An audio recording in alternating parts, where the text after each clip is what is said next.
আজকের গল্পটা শুরু করা যাক। বিকেল থেকে ঝড় বৃষ্টি হচ্ছে বাহিরে, কালবৈশাখী ঝড়। মনে হচ্ছে যেন এখনই উঠানের বড় আম গাছটা ভেঙে ঘরের ঠিক উপরে এসে পড়বে। ঘরের চালও উড়িয়ে নিতে পারে। এসব ঝড়ের বিশ্বাস নেই। কদিন আগে বাড়ি শুদ্ধ নতুন টিন লাগানো হয়েছে, এখন যদি চাল উড়ে যায় হবেটা কি, ভাবছেন জাহানারা বেগম। জাহানারা বেগমের বাড়িতে আছে কেবল তার 8 বছর বয়সী নাতি রাদিন এবং রাদিনের বাবা ইশতিয়াক হোসেন। ইশতিয়াক হোসেনের অবশ্য বাড়ি থাকে না, তিনি থাকেন ঢাকায়। সেখানের এক স্কুলের ইংরেজি শিক্ষক তিনি। বিবাহিত ছিলেন, তবে বছরখানিক আগে দুজনের বিচ্ছেদ হয়েছে। তারপর থেকে রাদিন দাদির সাথেই থাকে। দাদিকে খুব ভালোবাসে ছেলেটা, দাদিও। বাইরে থেকে এশার আজান শোনা যাচ্ছে। জাহানারা বেগম ঘরের মেঝেতে হারিকেন জ্বালিয়ে বসে বসে মাছ কাটছেন। রাদিন দাদির পাশে বসে অঙ্ক করছে। রাদিন দাদির এই হঠাৎ এই উৎফুল্লতার কারণ জানতে চাইলে জাহানারা বেগম বলেন, তোমার আব্বু আসছেন। কথাটা শুনে রাদিনও সমান খুশি হন। খুশি মনে বারবার জিজ্ঞেস করছে, আর কতক্ষণ পর আসবে দাদু, আর কতক্ষণ? আচ্ছা, যদি আমি ঘুমাই যে আমাকে ডেকে দিও। আচ্ছা ঠিক আছে, ডেকে দিব না, এখন মন দিয়ে পড়তে থাকো দাদা। কিছুক্ষণ আগে ছেলে মোবাইল কলে জানিয়েছে সে ট্রেনে আছে, বাড়ি ফিরছে। ছেলের বাড়ি ফেরার খবরে জাহানারা বেগমের এই খুশি, আর তাই তিনি এই অবেলায় রান্নার প্রস্তুতি নিচ্ছেন। রাঁধবেন মাসকলির ডাল এবং বেগুন দিয়ে সদ্য কাটা মাছের তরকারি ও গরুর খাঁটি দুধ।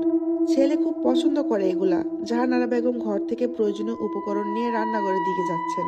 গ্রামের দিকে যেমনটা হয়, রান্নাঘর মূল ঘরের উঠানে কিংবা কিছুটা দূরে হয়ে থাকে, তাদেরও তাই। উঠানে একটা ছোট্ট চালের নিচে রান্নার চুলা, চারপাশে খোলা। রান্না করার জায়গাটার পাশে 2-3টা পেঁপে গাছ, একটা পেয়ারা গাছও, কিছুটা সামনের থেকে ফলমূল ও অন্যান্য গাছ।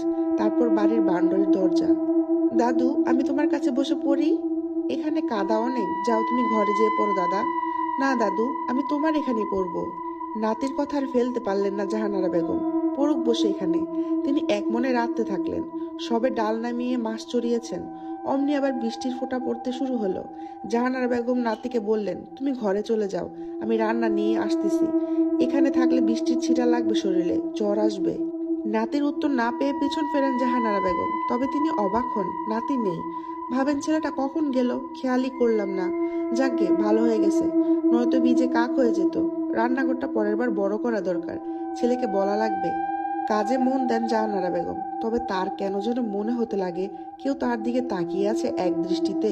কেমন অদ্ভুত অনুভূতি, অস্বস্তিকর। বারবার তিনি বাড়ির বাউন্ডারির দরজার দিকে তাকাচ্ছেন। মনে হচ্ছে বাউন্ডারির ওপাশ থেকে দৃষ্টি তীরটা তার দিকে আসছে। কি অদ্ভুত, ওখানে আবার এত রাতে কে থাকবে এ জনশূন্য গ্রামে? মাছ রান্না হয়ে আসলে ভাত বসিয়ে দেন জাহানারা বেগম। ছেলেকে দুপুরের ভাত দেওয়া যাবে না, বেচারা এতদিন পর বাড়ি আসবে, একটু যত্ন না